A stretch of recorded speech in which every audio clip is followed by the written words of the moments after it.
Hello everyone, स्वागत है आप सभी का हमारे टेस्ट फॉर यू क्लासेस में। तो आशा करते हैं आप सभी अच्छे होंगे, स्वस्थ होंगे। आज हम लोग पढ़ने वाले हैं डीडीयू गोरखपुर विश्वविद्यालय सेकेंड सेमेस्टर का शिक्षण एवं अधिगम का आकलन। तो हम लोग अपने सेशन को स्टार्ट करते हैं। पहला क्वेश्चन है 26 नंबर का। सर्वप्रथम किसे विश्वविद्यालय आयोग का अध्यक्ष बनाया गया था? डॉक्टर सर्वपल्ली राधाकृष्ण को, डॉक्टर जाकिर हुसैन को, राजेंद्र प्रसाद को, वराहगिरी वेंकटेर को। तो सर्वप्रथम विश्वविद्यालय शिक्षा आयोग का अध्यक्ष बनाया गया था, वह बनाया गया था डॉक्टर सर्वपल्ली राधाकृष्ण जी को।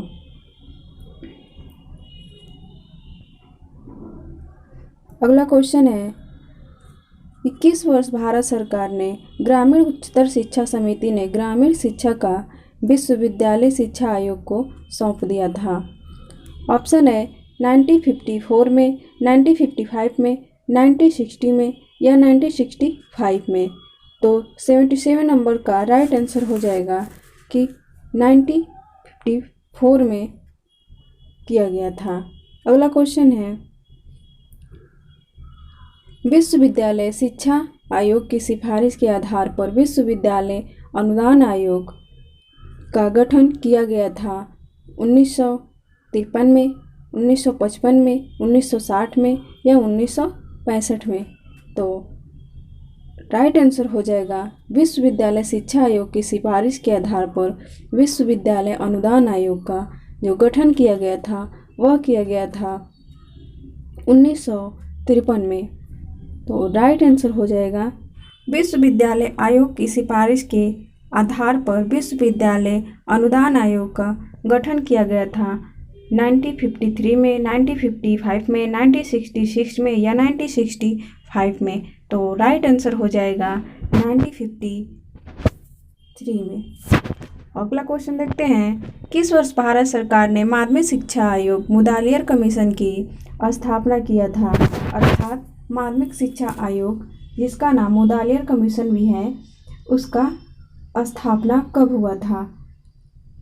1952 में, 1955 में, 1965 में या 1980 में।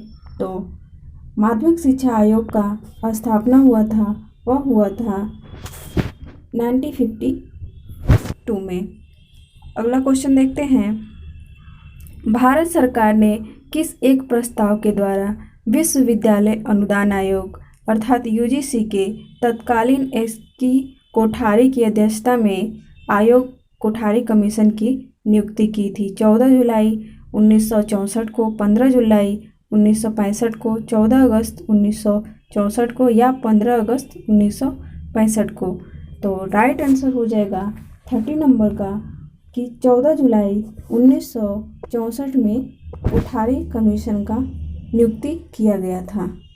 ध्यान रहे 1964 से 66 तक कोठारी कमीशन था। अगला क्वेश्चन देखते हैं भारत सरकार ने कोठारी आयोग सिफारिश की नीति का निर्धारण किस वर्ष किया? यहाँ पे भारत सरकार ने कोठारी आयोग सिफारिश नीति का निर्धारण किस वर्ष किया था? 1968 में, 1962 में, 1980 में या 1962 में।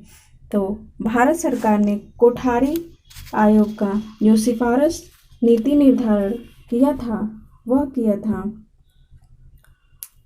1968 में।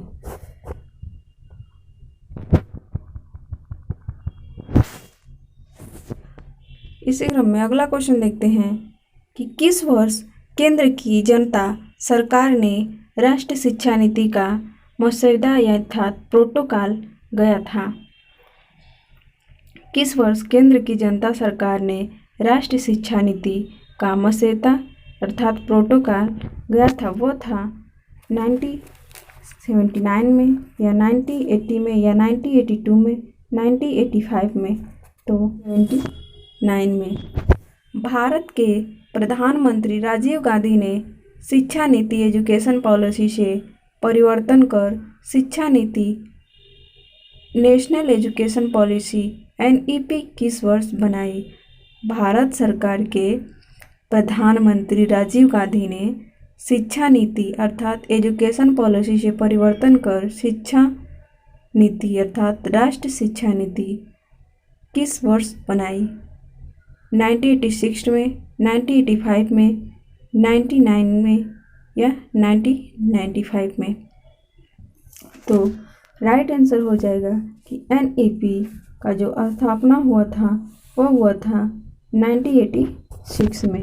सर्वप्रथम किस कमीशन द्वारा पूरे देश के लिए एक समान शैक्षिक ढांचे की नई शिक्षा की प्रारंभ की गई? कोठारी कमीशन द्वारा, मुदालियर कमीशन द्वारा, राष्ट्रीय शिक्षा आयोग द्वारा या भारतीय शिक्षा आयोग द्वारा? तो जो शैक्षिक ढांचा था वो पूरे देश के लिए एक समान बनाया गया, वह था कोठारी कमीशन। कोठारी कमीशन अर्थात इज राइट आंसर।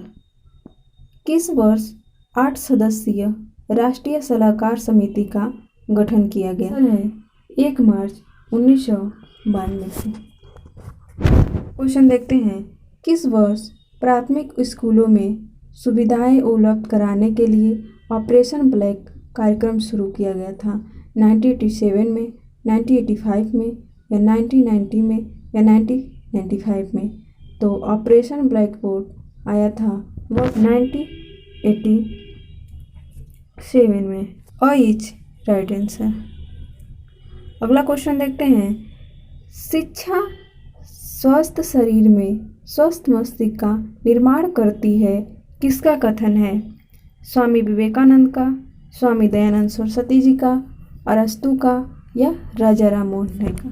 तो शिक्षा स्वस्थ शरीर में स्वस्थ मस्तिष्क का निर्माण करती है, यह कथन अरस्तु का है।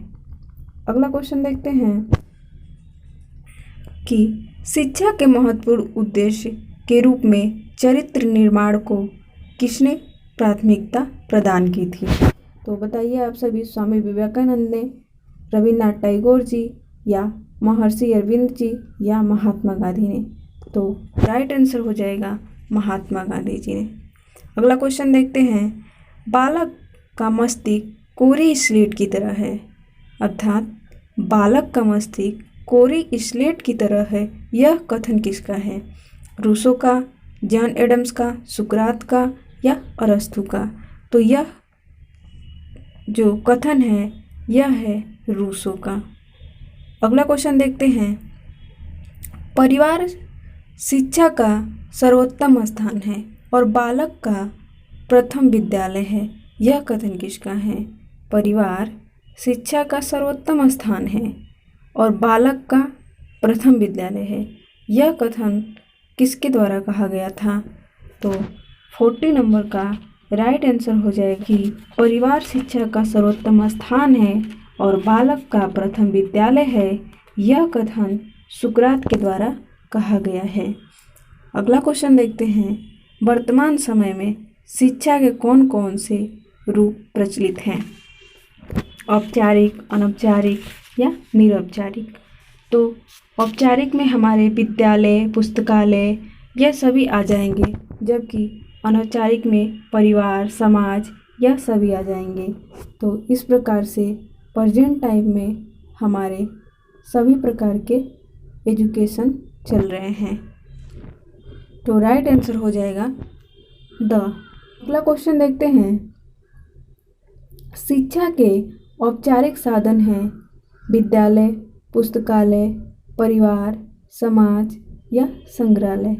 तो शिक्षा के औपचारिक की बात कर रहा है तो औपचारिक में हो जाएगा, औपचारिक साधन नहीं है, अर्थात परिवार और समाज जो है वो अनौपचारिक शिक्षा के अंतर्गत आता है।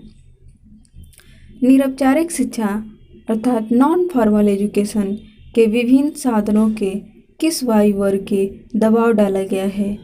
6 से 40 वर्ष तक, 11 से 40 वर्ष 3 वर्ष तक या 10 से 18 वर्ष तक या 20 से 25 वर्ष तक? तो राइट आंसर हो जाएगा कि 20 से 35 वर्ष तक।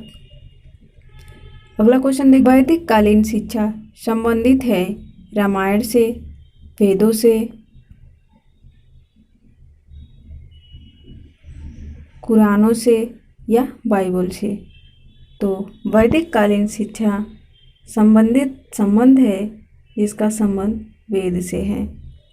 अगला क्वेश्चन देखते हैं, मदरसा का संबंध था धार्मिक शिक्षा से, प्राथमिक शिक्षा से, माध्यमिक शिक्षा से या उच्च शिक्षा से।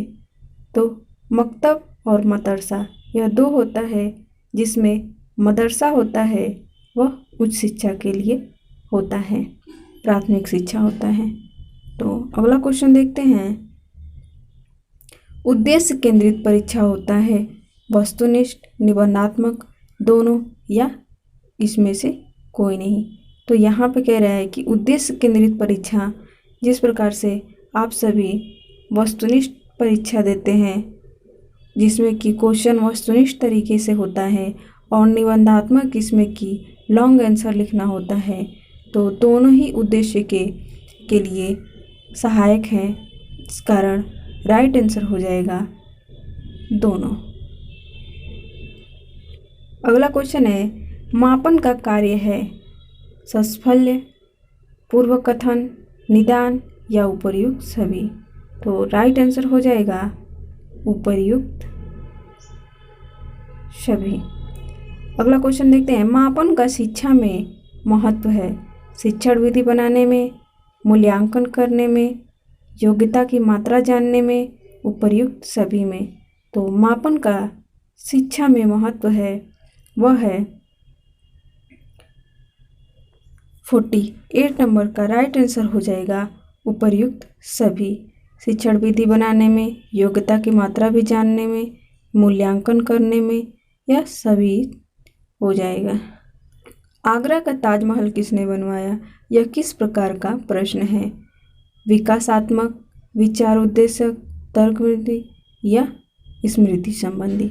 तो 49 नंबर का राइट आंसर हो जाएगा कि यह क्वेश्चन है वह स्मृति संबंधी है। अगला क्वेश्चन देखते हैं कि निम्नलिखित में से कौन सा तथ्य प्रश्नों की विशेषता से संबंधित है, अर्थात प्रश्न किस किस तरीके के होते हैं, उनकी विशेषता क्या है प्रश्नों की। उद्देश्य निष्ठा होना चाहिए, पारदर्शिता होना चाहिए, क्रमबद्धता होना चाहिए, उपर्युक्त सभी। तो क्वेश्चन में किसी प्रकार का क्वेश्चन हो उसका कोई उद्देश्य होना चाहिए, और इसलिए राइट आंसर हो जाएगा उपर्युक्त सभी। हमारी वीडियो देखने के लिए आप सभी का बहुत बहुत धन्यवाद। यदि वीडियो अच्छी लगे तो लाइक शेयर कमेंट जरूर करें।